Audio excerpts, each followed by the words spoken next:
नमस्कार।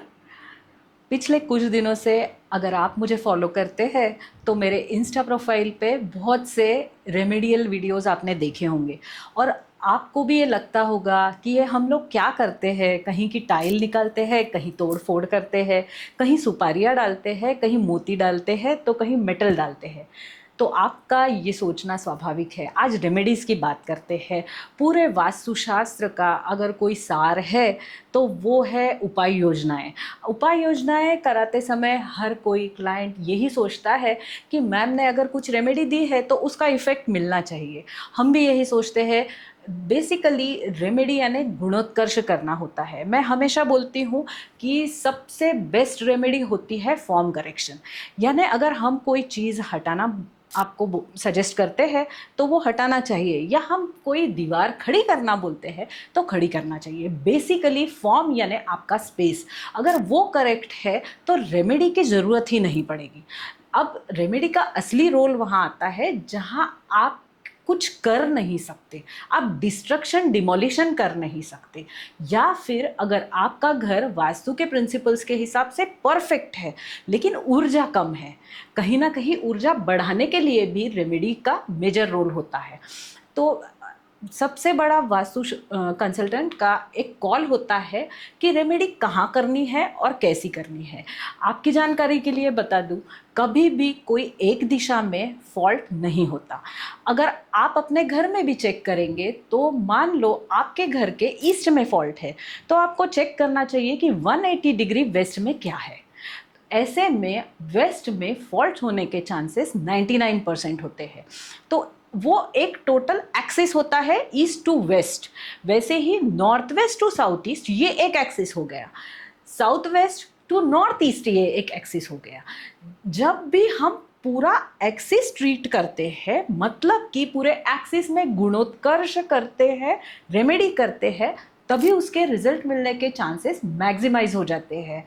तो फॉल्ट क्या हो सकते हैं? अगर आपका ईस्ट क्लोज है, ईस्ट में टॉयलेट है, तो ईस्ट में फॉल्ट हो गया। ऐसे में आपको चेक करना है कि सामने क्या है। तो ऐसे में बहुत ज़्यादा चांसेस है कि वेस्ट में फॉल्ट होने के। वेस्ट में फॉल्ट होना मतलब क्या?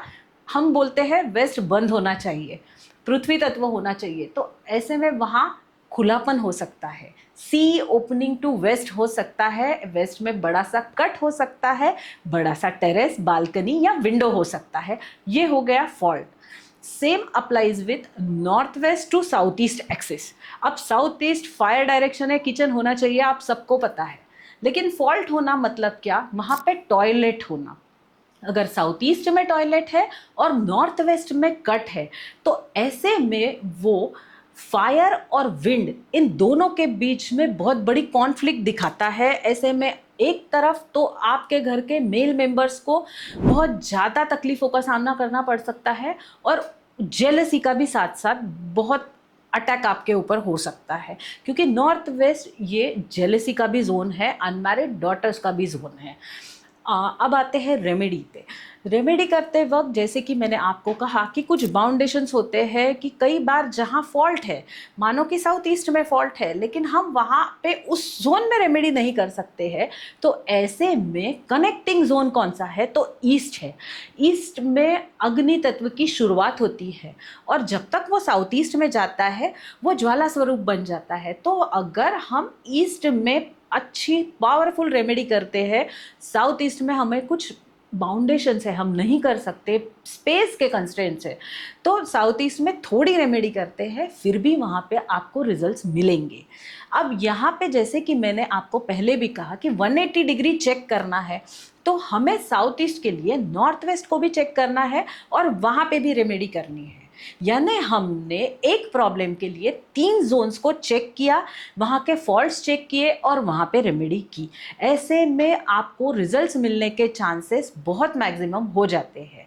अब आते हैं दूसरे पार्ट में कि हम रेमेडी में क्या यूज़ करते हैं। आप ने हमेशा मुझे देखा होगा, मैं बहुत सारी छोटी छोटी चीज़ें यूज़ करती हूँ, उसका इन शॉर्ट आज आपको इम्पोर्टेंस बताती हूँ। हम लोग वैदिक वास्तु रेमेडीज़ में चिद वस्तु यूज़ करते हैं। चिद वस्तु यानी रुद्राक्ष हो गए, सुपारी हो गई, कमल के बीज हो गए, और हार्ड हार्ड एलमंड्स यानी बादाम हो गए, जो पूजा के बादाम होते हैं। इसमें एक चीज़ आपको बताती हूँ, सुपारी जो है वो एक बहुत सेक्रेड चीज़ है। सुपारी में पंच तत्वों का आविष्कार होता है, और ऐसी चीज़ जब हम हमारे घर के फ्लोर लेवल के नीचे ज़मीन में बरी करते हैं, वहाँ पे पॉजिटिविटी बढ़ जाती है। वही कमल के बीज है, आपको भी पता होगा, भगवान विष्णु के बहुत प्रिय बीज है, पानी में उगते हैं, जल तत्व का बहुत ज़्यादा आविष्कार उन बीजों में होता है।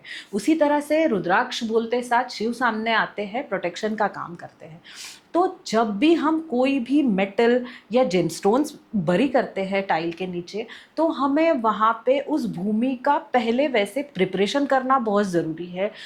अगर क्लाइंट साइड से रेडीनेस हो तो हम बोलते हैं आप गोमूत्र गोबर से अच्छी तरह से लिपाई करके रखिए। जब अच्छे मुहूर्त में आपने इतना अच्छा प्रिपरेशन किया है, चिद वस्तुओं के साथ, मंत्रोच्चारण के साथ, अच्छी तिथि पे अगर हम रेमेडी करते हैं तो हमको रिजल्ट्स मिलते हैं, आपके प्रॉब्लम सॉल्व होते हैं। ऐसा कहते हैं कि ये विश्वास ही सबसे बड़ी सफलता की पहली सीढ़ी विश्वास होता है। तो आप सोच रहे होंगे कि मैं इतनी सारी चीज़ें बता रही हूँ, इतना सारा मेटल यूज़ कर रही हूँ, सब यूज़ कर रही हूँ, ये मेरे मन की उपज नहीं है। हमारे वास्तुशास्त्र के जनक जो 18 महर्षि थे, उन्होंने कुछ ग्रंथ लिखे हैं, जैसे कि मयमतम, मानसार, अपराजित पृच्छा, और ये उन ग्रंथों में लिखा हुआ पूरा विधान है, जिसे हमने सिंप्लीफाई करके, डिकोड करके अब हम अप्लाई करते हैं आपके घर में, ताकि आपको रिजल्ट्स मिले। रिजल्ट मिलने के लिए इम्प्लीमेंटेशन ज़रूरी होता है। आपके घर के प्रॉब्लम के हिसाब से वास्तु एनालिसिस कराइए। हम डे 1 को ही रेमेडी एग्जीक्यूशन करने का सजेस्ट नहीं करते। आपको कुछ सिंपल टिप्स दी जाती है, जिसमें कि कलर्स होते हैं, फर्नीचर अरेंजमेंट होता है, और आपके घर के इलेक्ट्रॉनिक अप्लायंसेस का थोड़ा बहुत शिफ्टिंग होता है। ये करके घर की ऊर्जाएं थोड़ी बैलेंस होती है। अगर ये सब करके भी आपको रिजल्ट्स नहीं मिलते हैं, तो हम किसी अच्छी तिथि पे आपके घर का रेमेडी एग्जीक्यूशन प्लान करते हैं, आपको क्या प्रॉब्लम है उस हिसाब से। तो सिर्फ आपको रील दिखना नहीं है, भरोसा भी करना है। भरोसे, अगर आप भरोसा करेंगे तो आपको रिजल्ट्स ज़रूर मिलेंगे।